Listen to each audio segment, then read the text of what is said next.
This is welcoming you to the Royal Grandfield Hotels, Ibadan, Nigeria. In this video, I made an encounter with a Nigerian man who has spent decades in the UK and returned to Nigeria to start business. He is now proudly a Nigerian who can boast of a multi-billion investment in the hospitality. I wonder how he decided to leave the greener pastures abroad and return to Nigeria to start business and become more successful. In this video, he explained to us the secret and how and the steps he took to settle down in Nigeria and to continue to make it in Nigeria. On this channel, we promise to give you more. Thank you. And if the fates should bless us with a moment of reprieve, rejoice for all the happiness, mourn for all the grief. He explained to us that there are greener pastures in Nigeria. How come? Where is that greener pastures in Nigeria?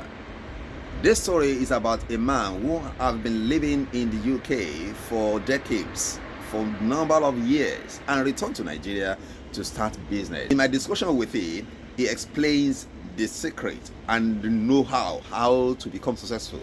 If you want to return to Nigeria and start business, let's watch this particular inspiring story of this man who can boast of a multi-billion investment in Nigeria after returning to Nigeria, after leaving the UK.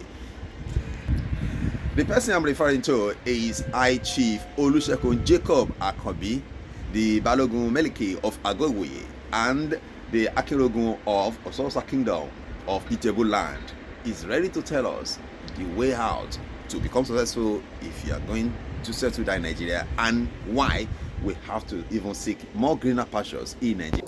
Greener pastures are here in Nigeria. How come? I really wanted to know, to dig into it. How do we get that greener pastures in Nigeria? Where are the treasures? Where are the opportunities? For a man who has actually built a multi-billions investment in hotel in Nigeria, Grandfield Hotel, who has acquired a array of experiences in the property business and also in the transport, and now finally decided to establish in hospitality. How possible to leave the greener pastures most people are seen abroad and come back home to establish business? So let's sit down and watch how he explained it. Can you tell us how can you allay the fear of some people? The fear is real. I won't call it fear. Or challenges, what you call it. Yeah. It's concern. Okay. Most of our people in diaspora will come home and they will start to raise shoulder. They don't want to get their hands dirty. When I wanted to relocate back to Nigeria, I went to Dustin Market. In Acne, it's not London. Yeah. I bought Ankara there, £5. The cheapest of the cheapest cotton Ankara I could find. I bought 10 for £50. They gave me 2 extra, just to let you know how cheap it was. And those Ankara, 6 yards. When I got back home, they didn't even have embroidery. I sold them all for 100 naira each at that time, 2008. Yes. No embroidery, no frills, nothing. Just button. And I went to a cobbler and I did a slippers. I did slippers, leather slippers with a local cobbler for just about 1,500 naira. I did 2 for 3,000. 2008. Do you know why? Because I didn't want to look at somebody that just relocated back from the UK. Okay. I was wondering, why do you have to go and get Ankara? Yes, that is why till today you see me in knitting. People will say, you never wear t-shirts, you never wear. I do, I used to. You have to adapt to. So I tropicalize myself. Tropicalize, so to say. So when I'm walking on the street, I will not look different from the others. Because I had to mingle with mechanics, with spare part dealers, with, At the stage, my car even broke down. I didn't have money to replace the gearbox. I was jumping buses. And you are still moving? Yes, now. Because I have a vision. It's a vision. If you can't see it, you can't get there. You have to be able to see it. I'll give you an example. At the time I acquired this property, I already have a clear vision of what I want to do. And I knew that this building will be here. And I already saw it in my brain. I pictured it. Plot there. If I can do it, each floor for 14 feet, it will be able to give me the height that will project the building to be visible from the main road, which will be my focus of the market, which will make the building much more attractive and valuable. Right from the entrance from Lagos Ibadan Expressway, the moment you enter, you step into a challenge, you see the building, Grandfield. Most of the time, my architect will ask me, Esa, but why do you want 14 feet? It's too high. The material, you are wasting money. I said, don't worry. I am the man with the vision. I am giving you a vision. If you cannot meet up, just tell me. I'll get somebody. Have a good, comfortable stay in Nigeria is Grandfield Hotels. So affordable, but you enjoy the luxury of a modern, well-secure, very serene environment at Grandfield Hotels in Ibadan. Is in Oyo State in Ibadan. Very quite close to Lagos. When you come off to Lagos, you're going to Ibadan. The first point is Challenge. Grandfield Hotel is located in Challenge at plot 4 at Dejumo layout behind Zenith Bank, Challenge, Ibadan, Oyo State. And it provides you every forms of comfort you may need. As I'm standing, the nostalgic feeling I'm having was the stay I had in Nigeria, staying at Grandfield Hotels.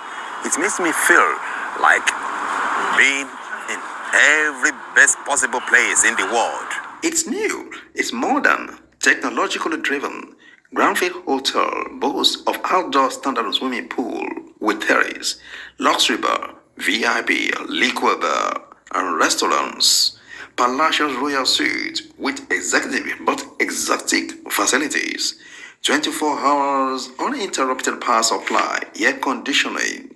Don't forget, airport shuttle is provided and free parking lots. Spacious rooms with balcony in which we can have a landmark view of the city. What else do you expect of a 4-star hotel in the city of Ibadan? Providing you free broadband internet for streaming Netflix, YouTube, Amazon, and many modern media outlets. Because I receive international standard of reception. Incident in the UK. So by 2006, I decided that let me just relocate back to Nigeria. Okay. And that was it. So by 2007, all the while I've been shipping trucks, shipping spare parts to Nigeria.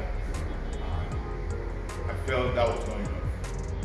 I need to be on ground. Because my observation at the time was that even in the sales of trucks and spare parts, where I'm making 100,000, the middlemen were making 400,000, they were making 500,000. Yes. Yeah, it's true. And I will struggle to make 100,000 naira because I don't have a direct contact with the customers. They do. So I'm not on ground. I only come to Nigeria for 2 weeks and I'll be back to the UK. Meanwhile, I'll be busy using all my savings to be shipping products home. And the people sitting down with the trucks are the ones making all the profits. When I get home, I'm busy calculating. And along the way, the import policies kept on fluctuating, changing all the time. And at times you will sell. By the time you change the money, you won't be able to buy another truck. So I felt the best bet for me is to come back home. And the first business I did when I relocated back home in 2008, I just went to this place, Select, and I leased Select along the express. Yeah. I leased 1 acre of land. You know what I did? I stopped my importation business, and I became a middleman. Because it was not beneficial for me as a middleman. They showed me shaking in about 20 years. They chopped my money. Those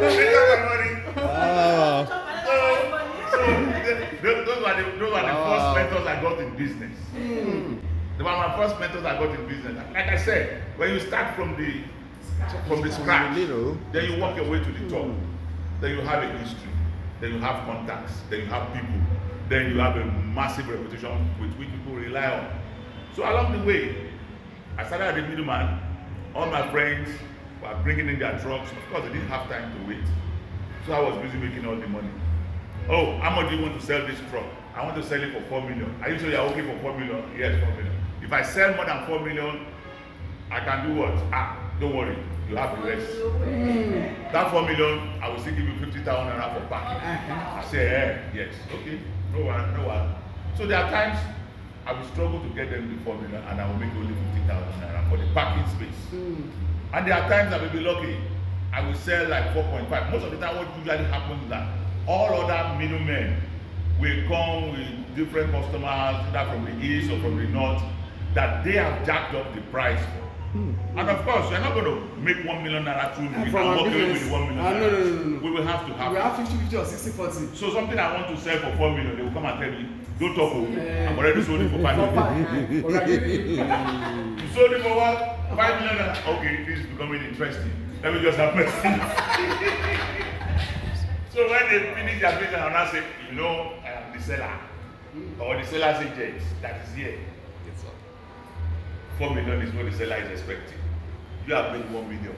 500 for you, 500 for me. Sometimes we argue and fight and I'll just sit down. Don't worry, take your customer and leave the truck here. Yeah. Of course, they want to make their 500,000. They will give me my 500. They will take their 500. And that's how I find out that, look at what these geezers have been making all this while. There was a day one of my friends came. He wanted to rush back to the UK. He doesn't want to leave his trailer. And he was offering to sell a 1.6 million trailer for 600,000. Just because he didn't want to wait. So I told him, I said, Frank, wait now. This thing within 6 weeks, we will sell it for over 1 million. He said, no. I need money. I need to go back to Dublin. I'm going back. My wife is complaining in Dublin. I need to go back. You need to go back to Dublin, okay? If I get you the 600,000, you'll be fine. Too fine. I gave him the 600,000. Second week, I sold that same trailer for 1.750. I gave the minimum 150,000 and I walked away with 1.6 million. 1 million naira for doing nothing. So, and along the way, I also started getting to know much about spare parts and truck maintenance and truck repairs. Then through some of my customers, I found out that the trailers that were coming to buy, because at first they were buying to resell. Then I now asked one, Aladdin, what are you doing with all these trailers? He said, I am running a transport now. I have a lot of trucks. I carry goods, they pay me. Seriously, you are making that much money? He said, there's money to be made.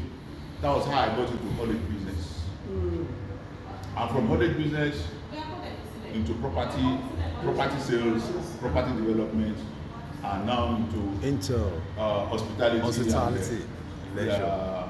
What do you call it? Entertainment now. So that's my story. What is the so in what will you say now?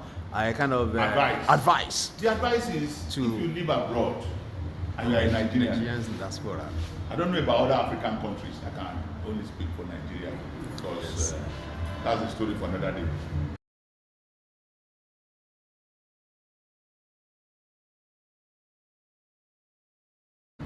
In Nigeria, we have a massive market. We have massive population. With the kind of developed brain and experience you have abroad, if you bring it home, you are bound to make money. It worked for me, and I believe it worked for every other person else. The only thing is, do not engage in fraud. Do not allow anybody to convince you to lower your standard. Keep your standard high. Keep your integrity at the top. And make sure that you deal with everybody in a peaceful manner. You are bound to make it. It may not happen in a day, it may not happen in 2 months, but you will see the prospects there that you are moving forward.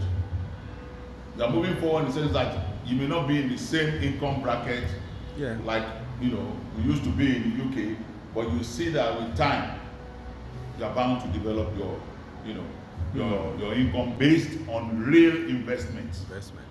And let us face the fact, what happened during the Great Recession in 2008. A lot of people lost their jobs.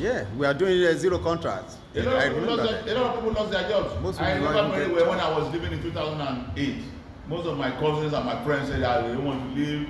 I can't afford to leave my job here in the UK. It's such a well-paying job. Let's face the fact. There's nothing like being in Nigeria. GM is here. She's earning salary. She's into real estate. She sell house. She buy house. She do everything. Yes, now. If you want to sell a house now, give it to GM, she will sell. And she will collect her commission. You have a request already, but that one is just a rent. Oh. You understand? Yes, That's now. it. It is So- a part-time job. Doesn't It does just something for boss. go. You may be sending me up and down, and you'll be here. Why not? So that is Nigeria for you. You don't even, do you know, I have sold properties I don't even know where they are. There was a time I wanted to sell some of my trucks. My cousin that sold those trucks never sold those trucks, and he collected his commission. Sir, a lot of people are so happy to hear this. They always believe that it's so sweet story we always tell about. Some of the Nigerians who have been abroad and they come back and come and invest and be part of the system, but they are, because of there's one particular fear that Nigerian diaspora are having, fear of, so to say, difficulties in Nigeria, the Nigeria system, things are not working, this and that. Well, What can you just say, or maybe enlighten these people who are still entertaining this fear about coming to Nigeria? Some people want to come, they just fear that, I don't know, how can I start from? so because I have a clear view. So most of the time, Nigerians from diaspora will come home, raising shoulder, giving an impression that they have all the money in this world, and to make matters worse, they will go and hire their relations, believing it's cheaper. And it's the worst. Another mistake. I don't hire relations. I will get job with my relations outside. I'll give you a typical example. Very recently, one of my friend's cousin needed a job. Then I called one of my friends that is a bank director. Come on, I've never met the lady, but she happens to be my, friend's cousin. I have a relation who needs a job. Please help. That one said to send the CV. Very fast. They called her the second day for an interview. At the interview, because of course order from above, that we are instructed to employ you. Which department do you want? She said HR or admin. They said, this is a bank room. We cannot go and chase the people that are in HR and admin. In banking, you are either in operations or marketing. So you choose one out of the two. He said, no, it's either HR, admin, or nothing. And she left the interview. When she got home, they gave her an offer already. Good morning, at least, according to Nigerian standard. And she was like, this is somebody that's been at home for 3 years. She now went back to my uncle, this is what they offer me. He's admin no HR who wants to go and do operations, who wants to do marketing. Now I say, it's something out of, it's not for the contact that I had the opportunity of getting. You will not even get what they offered you. The uncle now called me back. Please help me to beg them. I said that opportunity is gone. It's gone. So you can imagine if I am the one that hired her, that's the way she will come here and be messing about. No relation. The one that came in through a friend. NGM reported. What did I tell you to do? Fire her. She's still here because you are still keeping her. Me, I will fire straight. Do not employ relations. That is the first banana peel you have to avoid in business. Once you give it to relations, the business is gone. Because there's that sense of entitlement. Ẹ̀gbọ́n mi ló ní náà. Kí ló ń bá mi sọ̀rọ̀? Ó mọ̀ pé ọmọ ìyá lèmi àti ẹni. Àbí kí ló ń sọ? And if you decide to act, they will go and report to the family house. It becomes the subject of a family. And if you say, I am struggling, you say, he is struggle. In Bawana, he's making money. Am I not the one that is doing the account? And you see, they can see the cash turnover. Did he tell them your expenses? Did he tell them your exposure, your loans that you have to service? So it's a great pleasure, sir. The way I look at it is my advice. Anyone wants to come home, yes, to come and start a business, there is enough room. Because the expatriates are taking our places and it's so heartbreaking. They are even duping us. Yes. So if I want to buy anything now, I prefer to go and buy from a Nigerian business than buy from a Lebanese business or Indian business. Because they see us as nothing but monkeys. They cheat us. They are cheating on us. Fuani is selling fake LG to us. Put it on the internet. Instead of you to go and buy fake LG from Fuani, buy Kenstar, buy Lexus, buy all those ones. Don't buy Fuani. Don't buy any LG from Fuani. They just see us as monkeys. Because the LG they are selling to us at the moment are all fake. They are fake. I'm saying it. I have over 40 LG ACs. I know the quality of AC I bought from them 4 to 5 years ago. And I know the quality of AC they are selling now. They are not the same. Just because they want to keep on expanding their profit. They want to keep on making that huge money from us. And we, in our very funny ways, we kept on trusting them over our own brothers. Our brothers. So if you want to come home, business. work hard, hit the ground running, make sure you do employee relations. Thank you so much, sir. It's a great Thank you, pleasure sir. to meet you. Thank you so much, Chief. So You've shared with us how you started your journey back from the UK, back to Nigeria, and now be part of. You are not just you are already investing in this country. You are investing in people. We really appreciate sharing your personal experiences with us. I am Chief Olusegun Ayoju, the Balogun Meleki of Agowu, and the Akinogun of Osa Kingdom, all in Ijebu. I'm unrepentantly Ijebu man. Unrepentantly Nigerian. I'm always proud to be Nigerian. It's a great pleasure to have you, sir. Thank you so much, sir, for sharing this words of wisdom with You're us. welcome. God bless It's a us great all. pleasure. Thank you, sir.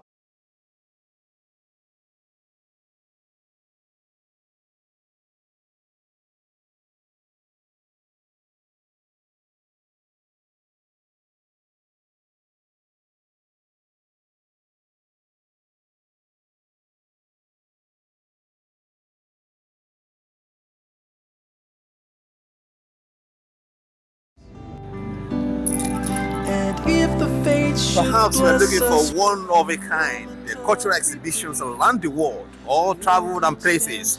Stay tuned to my channel, KB Jojo Newsbox, where I intend to give you every vital information, updates, interesting places, places of interest, tourism, and about people, culture around the world. Stay tuned on this channel. We promise to give you more.